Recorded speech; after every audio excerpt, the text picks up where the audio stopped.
வழக்கமாக நம்ம சேனலில் செலிப்ரிட்டிஸோட பயோகிராஃபி பார்த்துட்டு வந்துட்ருக்கோம். அந்த வகையில் இன்றைக்கி நம்ம பார்க்க போகிறது ஜெயம் ரவியோட ஹிட் அண்ட் ஃப்ளாப் மூவிஸ் என்னென்ன, அது எதனாலலாம் ஃப்ளாப் ஆச்சு, எதனால் அவங்க ஒய்ஃபுக்கும் அவங்களுக்கும் டைவர்ஸ் வரைக்கும் போச்சு, இதெல்லாம் பற்றி தான். இதை பற்றின ஃபுல் டீட்டெயில்ஸ் தெரிஞ்சுக்கிறதுக்கு முன்னாடி சேனலை சப்ஸ்கிரைப் பண்ணாதவங்க மறக்காமல் சப்ஸ்கிரைப் பண்ணிக்கோங்க. அப்போ தான் நாங்கள் போடுற வீடியோஸ் உங்களுக்கு நோட்டிஃபிகேஷனாக வரும்.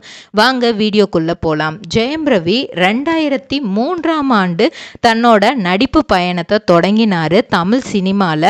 அதுக்கு முன்னாடி தெலுங்கில் நிறைய படத்தில் சைல்டு ஆர்டிஸ்டாக நடிச்சிருக்கிறாரு. கிட்டத்தட்ட 1989 இருந்து 2002 வரைக்குமே ட்ரிபிள் ட்ரேடிங் கம்பெனி எங்களிடம் பாக்குமட்டை தயாரிக்கும் மிஷின் கிடைக்கும், அதற்கான ரா மெட்டீரியல்ஸையும் வருடம் முழுவதும் நாங்களே சப்ளை செய்து வருகிறோம், நீங்கள் செய்யும் தட்டுகளை நாங்களே எடுத்துக்கொள்கிறோம், அதற்கான லோன் வசதியும் செய்து தருகிறோம்.